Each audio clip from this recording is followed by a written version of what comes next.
everyone's come to realize that business networking is very important to achieving success. And I think lots of people are out there trying to network. And there are a few mistakes that I see that make me cringe, and I wanted to point those out so we can all kind of police ourselves. I think we've all been to an event where you can see the guy like a mouse running from person to person, covering every person. And I think working in the room, though it's good to circulate, you don't want to get stuck with one person, flitting around and not having a substantive conversation with each one of those people is almost as bad as not doing anything. So I like to say you want to cover the room, you don't want to work the room. Secondarily, and it ties to my first point, is when you're talking to somebody, the goal is to have enough interaction so that a substantive conversation has taken place. And when I mean substantive, I mean giving you enough information for both parties to decide whether it's worth doing something else.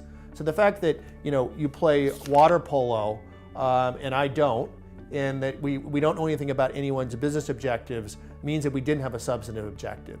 The fact that you're starting a startup and building technology that could be useful for me, we want to allow enough data to kind of get on the table so we can connect the dots. The other one is what I call jumping the gun. I barely meet the guy and he asks me for something.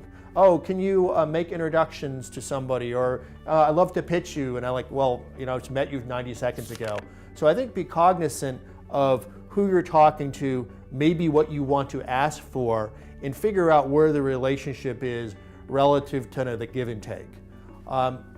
Fourth item would be what I call dropping the ball, is if you've made the investment to cover the room, have a substantive conversation, kind of build some rapport with somebody, and you feel like there's an opportunity with that person, you must follow up.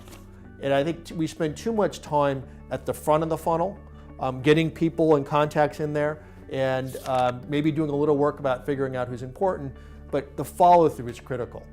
Go out and figure out who's worth following up, and set a system and a set of reminders in place to make sure you're moving those contacts into relationships systematically, because once they're relationships, then those people will be responsive to you and really make an investment in helping you be successful. So network is important, but be careful of these mistakes, because literally you can shoot yourself in the foot and that time would be wasted, and maybe you'd be better off staying at home and watching Netflix than kind of stabbing yourself in the foot by being a poor networker.